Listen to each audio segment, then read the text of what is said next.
Assalamu alaikum students, welcome to the Alham Dynamic World. So students, today we are going to the last topic of this chapter, that is efficiency and power.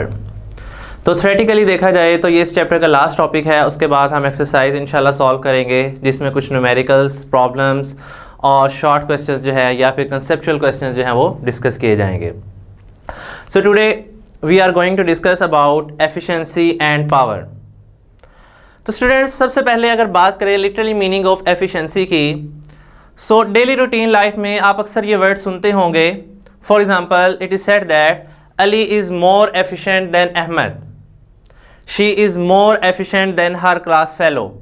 It means that daily life में हम efficient या फिर efficiency का word वहाँ use करते हैं जहाँ पर कोई स्टूडेंट या कोई भी बॉय और गर्ल जो है वो ज़्यादा काम करने की सलाहियत रखता हो, ज़्यादा एक्टिव हो, कम वक्त में ज़्यादा काम कर सकता हो और ना सिर्फ ज़्यादा काम बल्कि अच्छा काम कर सकता हो।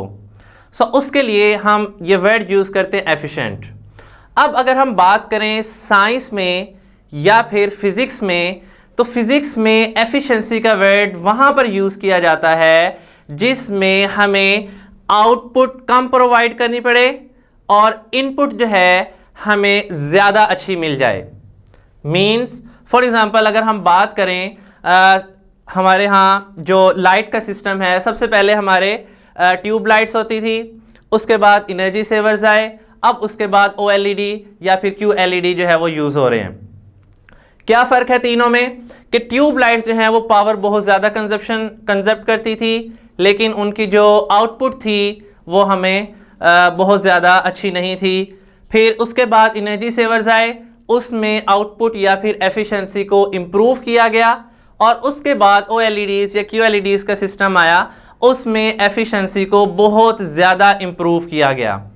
मीन्स अब अगर हम बात करें OLEDs की, तो इसकी एफिशिएंसी जो है उन दोनों के मुकाबले में निहायत ही अच्छी है।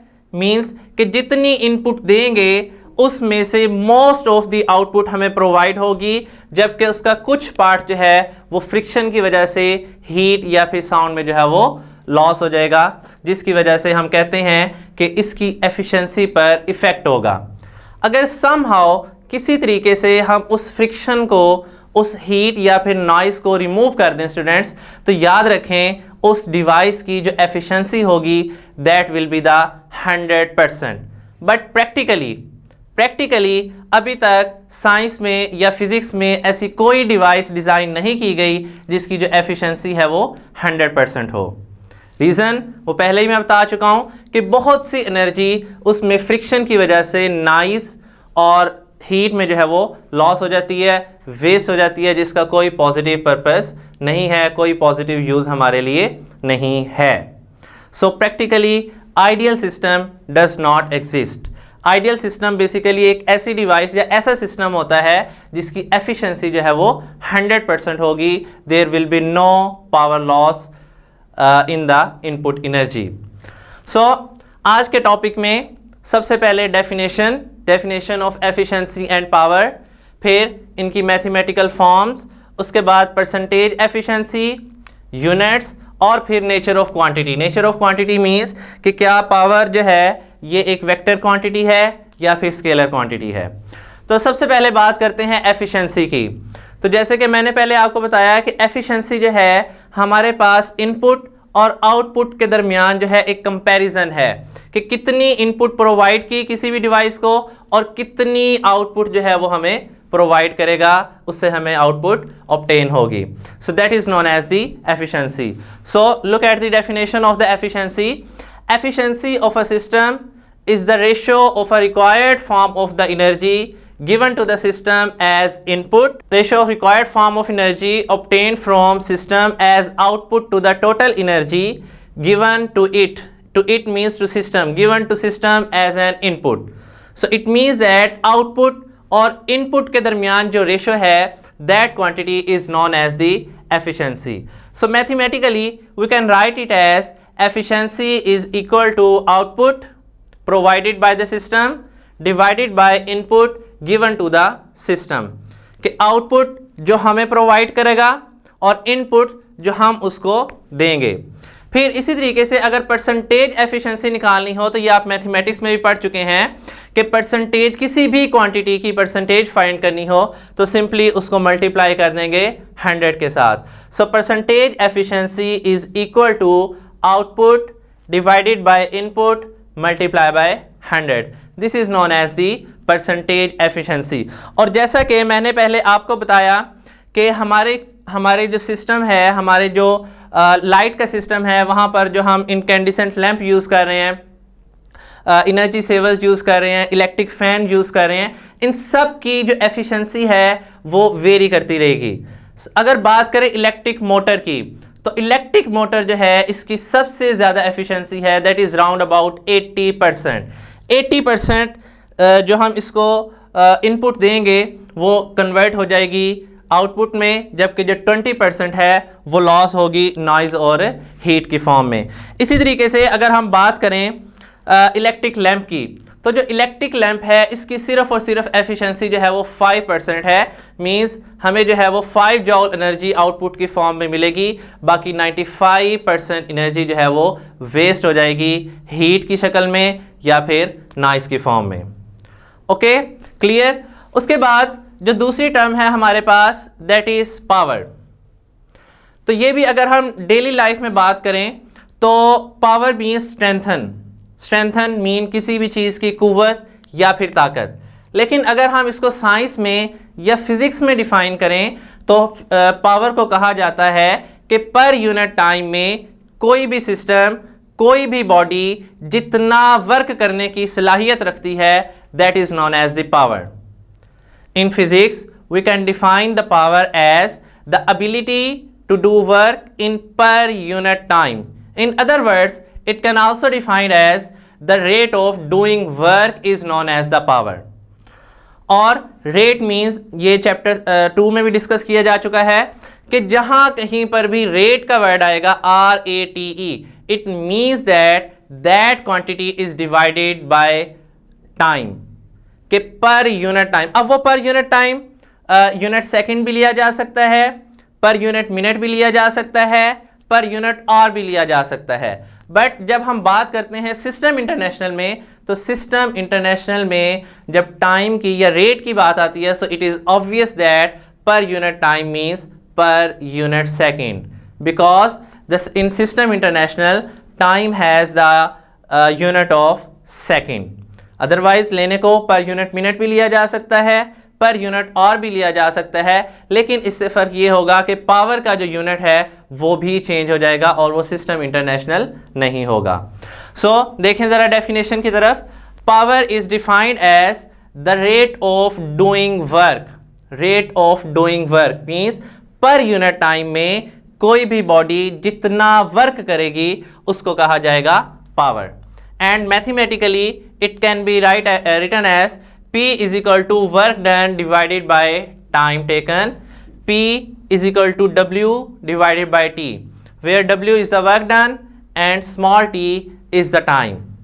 अब यहाँ पर अगर हम बात करें कि पावर जो है क्या ये स्केलर क्वांटिटी है या फिर वेक्टर क्वांटिटी है। Scalar means those quantities which need only magnitude to express, while the vector quantities are those quantities which can be described by its magnitude and direction, जिसको describe करने के लिए magnitude और direction. बहरहाल last lecture में सबसे पहला जो हमारा टॉपिक था इस चैप्टर का, उसमें हमने ये पढ़ा था कि ये जो वर्क है this is a scalar quantity. हालांकि वर्क जो है ये डॉट प्रोडक्ट होता है दो वेक्टर क्वांटिटीज़ का, बट मैंने रीज़न बताई थी कि दो वेक्टर क्वांटिटीज का जब डॉट प्रोडक्ट लिया जाता है that is also a scalar quantity. So work is a scalar quantity. So as the work is a scalar quantity, so power is also a vector quantity. Means power को define करने के लिए या फिर express करने के लिए हमें इसकी डायरेक्शन का इसकी डायरेक्शन हमारे लिए ज़रूरी नहीं है, सिर्फ और सिर्फ इसकी न्यूमेरिकल वैल्यू या मैग्नीट्यूड जो है वो हमें चाहिए होगी। So power is equal to work done divided by time. अब स्टूडेंट्स अगर बात करें इसके यूनिट्स की, तो यहीं से अगर इसके यूनिट्स की बात करें तो लास्ट लेक्चर में हमने पढ़ा था कि वर्क जो है, work that has a unit of joule per second, that has a unit of joule, work has a unit of joule और टाइम का यूनिट होता है सेकेंड. सो इसका मतलब है पावर के यूनिट को लिखा जा सकेगा जाउल पर सेकेंड, जाउल पर second. And in system international 1 joule per second is equal to 1 watt. 1 joule per second is equal to 1 watt. So in system international, power has the unit of 1 watt. Power का जो unit होगा इन SI means system international, system international में power का जो unit है that is 1 what. लेकिन इसको यूं भी लिखा जा सकता है 1 जॉल पर सेकेंड, कोई गलत नहीं करेगा. अच्छा जी, उसके बाद ये जो वॉट है this is a very very small unit for the quantity of power. तो इसके लिए हम इसके कुछ जो है वो बिगर यूनिट्स यूज करेंगे. वो बिगर यूनिट्स कौन कौन से हैं? इसके लिए हम किलोवाट यूज कर सकते हैं या फिर मेगावाट यूज कर सकते हैं. इसके अलावा एक और यूनिट इसका यूज किया जाता है, उसको कहा जाता है 1 HP, where HP stand for horse power, horse power. और ये हॉर्स पावर यूनिट निकला कहां से है कि पर यूनिट सेकंड में एक हॉर्स, ठीक है, पर यूनिट टाइम में एक हॉर्स जितना वर्क कर सकता है उसको कहा जाता है 1 horse power. And 1 horse power is almost equal to 746 watt. So फिर से सुन लें कि वॉट जो है this is a smaller unit. तो इस स्मॉल यूनिट की यूज करने के बजाय हम इसके कुछ लार्ज यूनिट्स यूज करते हैं. वो लार्ज यूनिट कौन कौन से हैं? एक यूनिट है 1 किलोवाट, इसके अलावा 1 मेगावाट, या फिर इसके अलावा जो हम यूनिट यूज करेंगे that will be the 1 HP means 1 horse power या फिर 1 horse power. So 1 horse power is equal to 746 watt. And students, ये जो टर्म है हमारे पास power, this is very very important short question. ये बोर्ड एग्जाम्स में एज ए शॉर्ट आता है और एफिशिएंसी भी जो है ये भी एज ए शॉर्ट क्वेश्चन, या जब एक्सरसाइज करेंगे तो वहाँ पर इस एफिशिएंसी और पावर से रिलेटेड MCQs भी हैं. जस्ट इनकी डेफिनेशन से ही रिलेटेड हैं कि एफिशिएंसी इज इक्वल टू, आगे ऑप्शंस होंगे output over input, input over output, output multiply by input, like that. और इसी तरीके से पावर, पावर का जो फार्मूला है W/T, इससे रिलेटेड भी हमारे पास MCQs हैं. और इससे रिलेटेड आपकी एक्सरसाइज में 2 या फिर 3 क्वेश्चंस दिए गए हैं. Those are also very very important numerical problems. और लास्ट टाइम 2017 या फिर 2018 में पावर से रिलेटेड ही न्यूमेरिकल जो है वो एज अ लॉन्ग क्वेश्चन आया था 4 नंबर का. सो अगर बात करें इन दोनों टॉपिक्स की, एफिशिएंसी और पावर, तो ये एज ए शॉर्ट क्वेश्चन इनकी डेफिनेशंस, इनका फार्मूला या फिर इनके यूनिट्स. और एक और चीज़, ये जो है 1 horse power is equal to 746 watt, this is also very very important as a MCQ. और ये आई थिंक 2018 में फर्स्ट टाइम के एग्जाम में ये MCQ आया था. 1 horse power is equal to, आगे जो है वो 4 ऑप्शन थे जिसमें से अप्रोप्रिएट ऑप्शन को टिक करना था या उसका बबल जो है वो फिल करना था. So these both topics are very important but as a short questions, their definition, mathematical form and units, that's it. So this is all about the power and definition, but I am again saying that you have to learn it as a short question, not as a long question. Okay students, take care and Allah Hafiz.